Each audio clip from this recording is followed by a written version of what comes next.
Welcome into the first off-season edition of the NFL Install with Greg Cosell of NFL Films. Super Bowl 57 in the books. The Chiefs coming out over the Eagles 38-35. Greg, I can't imagine what the level of discourse has been in your part of the country as of late. Amazingly enough, because I don't really listen to sports talk radio, but I imagine there was a lot of talk about the penalty, and and obviously Jalen Hurts, who played a really, really good game. Which is what I'm most interested to talk about today, Greg. Honestly, beyond the result, and we'll talk about how the Chiefs went about winning that game and a couple of different situations that had to occur. But Jalen Hurts, I think, is as good a starting point as any. That may be the best game, Greg, that I've seen him play. We don't have to go through individual sample sizes or things like that, but he elevated himself in the biggest moment in a variety of different ways, and certainly the offense was not the reason that they cost that game. What did you make of Jalen Hurts' individual performance?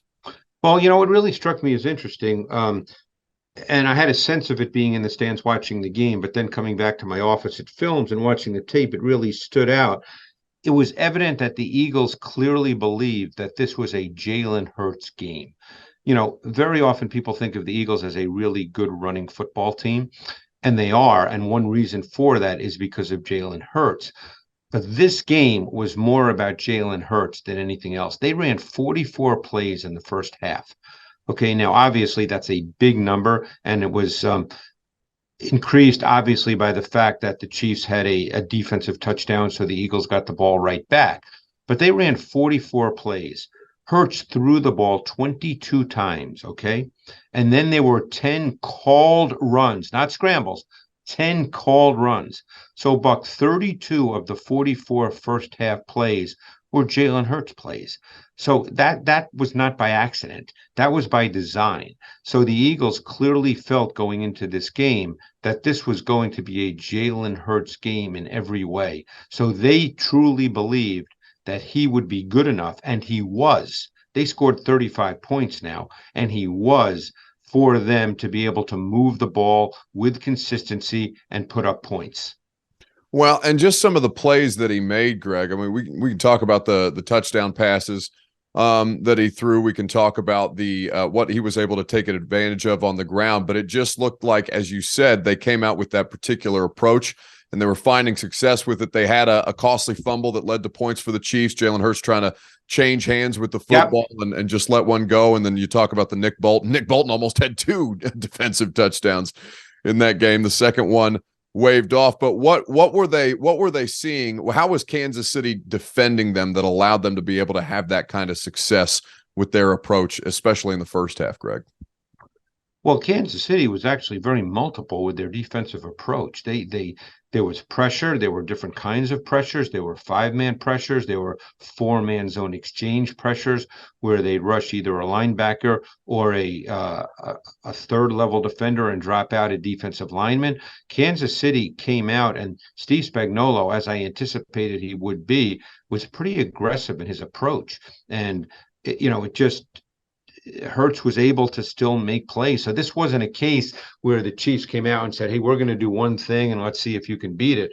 They tried a number of things. Hurts made some second reaction throws as well. On the first possession, he hit Devonta Smith for 23 yards. Then he had Pascal for 9 yards on 3rd and 9 when there was a dime blitz. Hurts had to beat free rushers off the edge and move.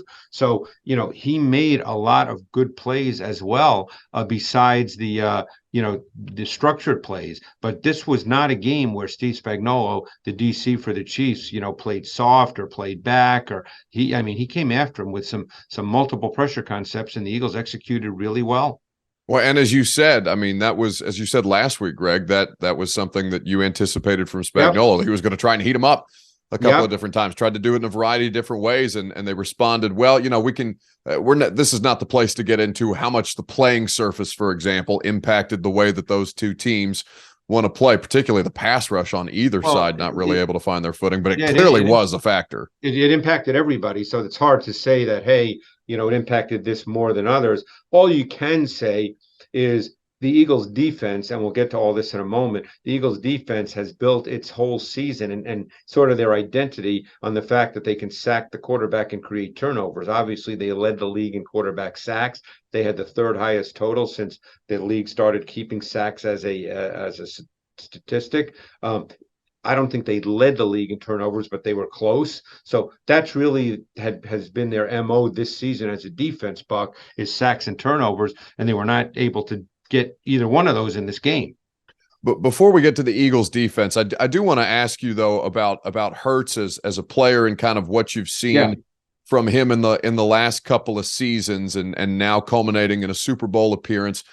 His offensive coordinator, Shane Steichen, will now go on to be the next Colts head coach, and he's already said that he's going to call plays there. Maybe if we have some time, we can touch on that briefly. But just Hurts as a player, you've talked before about him from the standpoint of traits, but in a developmental way, how much has he grown within the system, and how much have they built a system around him that has allowed him to have that level of success? Well, I think it's totally built around him because of the run game element that he presents and the issues that provides for defenses, because you always have the run game element with Hurts. As I said, 10 designed called runs in the first half for 52 yards, in addition to the 22 passes that he threw.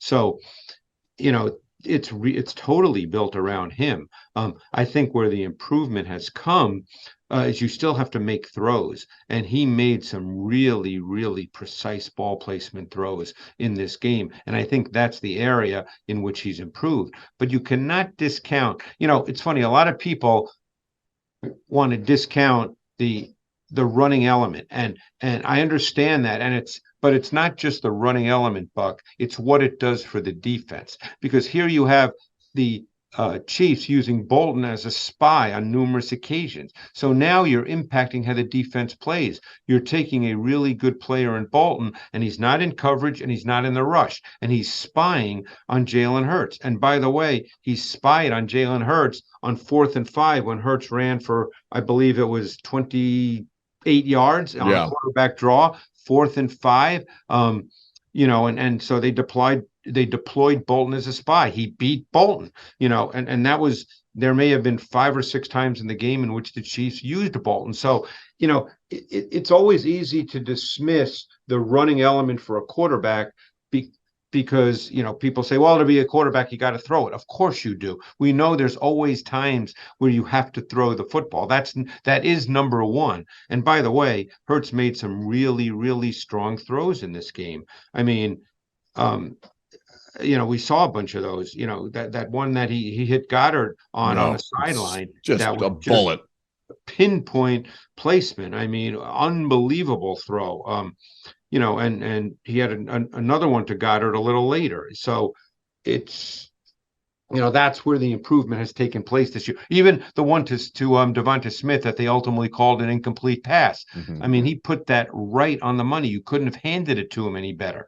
So when you start seeing him doing that, in addition to the fact that he really presents problems for a defense with his running, both by design and with the second reaction movement, you have a quarterback that has really come a long way, and now he's a really, really good player. Well, and, Greg, I don't know how much this relates, because you and I had a conversation philosophically about Justin Fields a couple of months ago. And the idea that coaches in the NFL, would we ever see a coach kind of go in with the approach of working with a player like Justin Fields, where the mobility is such a big part of what makes him special, the ability to run, the athleticism, and then kind of feel everything else out as it goes, but go in with a philosophical approach that you're going to win with this dude's legs a certain kind of way, and look to develop, seek to develop. If it doesn't necessarily go the way that you want it to, then you can move on or explore a different option. But kind of a philosophical approach by NFL coaching staffs.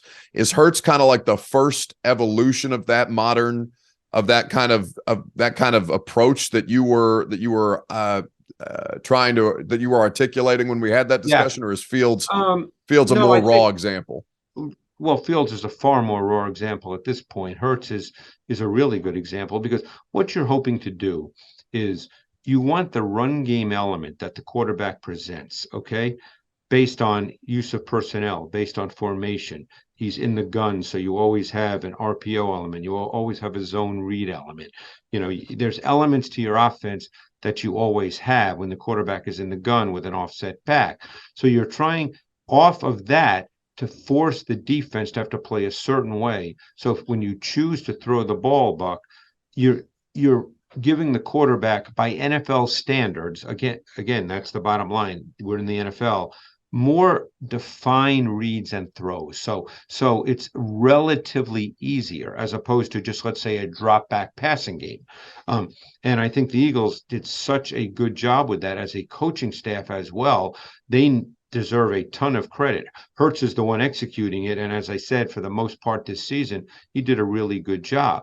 The Bears now need to figure that out with Justin Fields, because Fields has a really good arm. He's a good thrower of the football.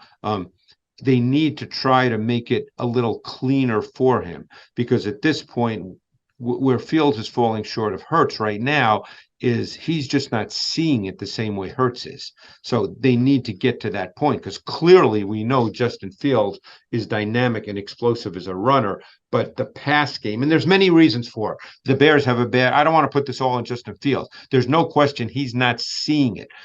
I heard a great line by a former coach who's, I will not mention his name because I just don't feel it's right, but who was a really good passing game coach in the NFL for years, who just said that he feels that Fields is slow twitch mentally. Now, that may or may not be true, but at some point, at this point in time, Fields is just not seeing it well enough and quickly enough, but they also have a poor O-line. They didn't have any weapons. They had a very inconsistent run game. There were a lot of factors that come into play. We'll see if Fields can get there. Hurts has pretty much gotten there.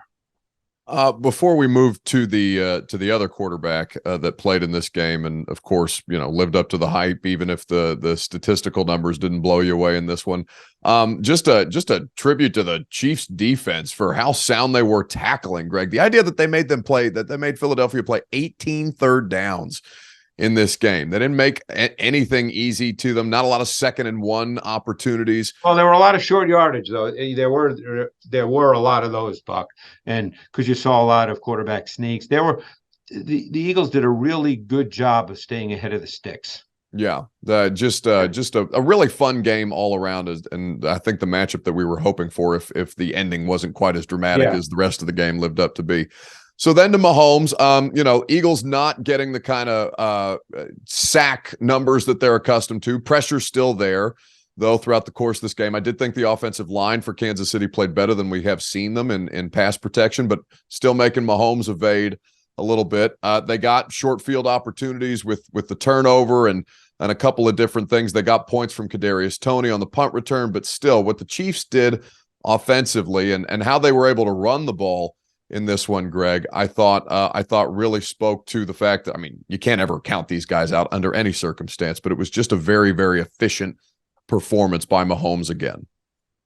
Yeah, and it was an odd game in that sense. Mahomes was highly efficient, and he played the game in the way this particular game demanded. But I would imagine if you were an Eagles fan, Buck, and someone told you going into the game, hey, we're going to hold Patrick Mahomes to 182 yards passing, as an Eagles fan, you probably would have said, oh, that's our game. Dub. We got it. Right? Absolutely. Yeah. You'd have called game right there. You said that's an Eagles Super Bowl. Correct. And I tell you what really stood out to me in the second half of this game. Obviously, the Chiefs were losing 24-14 at the half. They got the ball first. They came out and they really ran the ball. Their first third quarter possession, first play of the second half started. Pacheco ran 7 yards out of 13 personnel. We talked about that, last week, about the Chiefs' use of multiple tight end sets, which they did quite a bit in this game.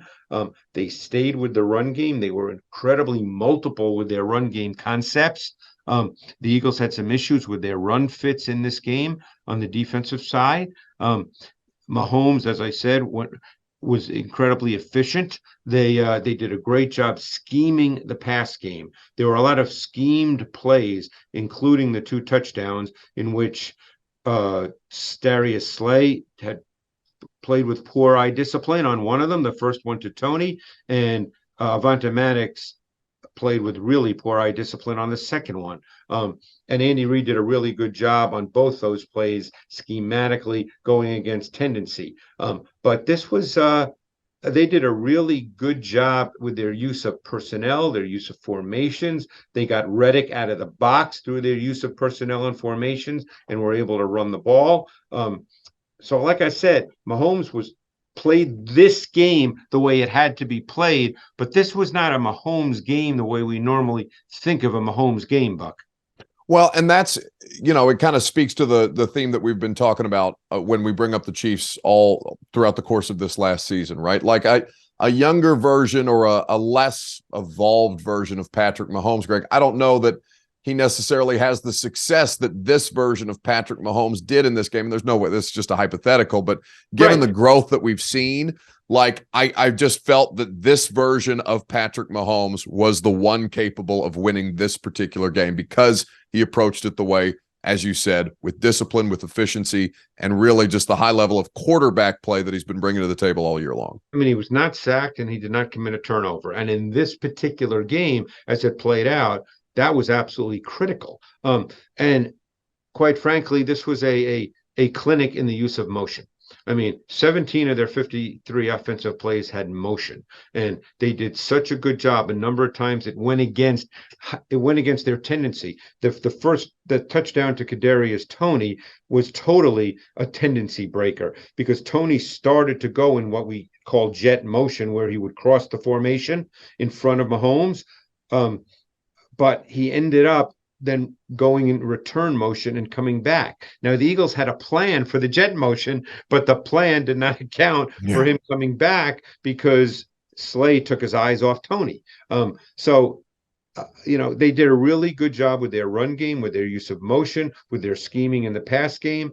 And Mahomes executed at a high level. But as we said, it wasn't, one of those, I think most people thought going into the game that, hey, this would have to be Mahomes going 29 for 41 for 350 and 4 touchdowns, and obviously that's not the kind of game it was. No, it's never the way that you necessarily think it's going to go, but still an exceptional result, a great end to another fun NFL season.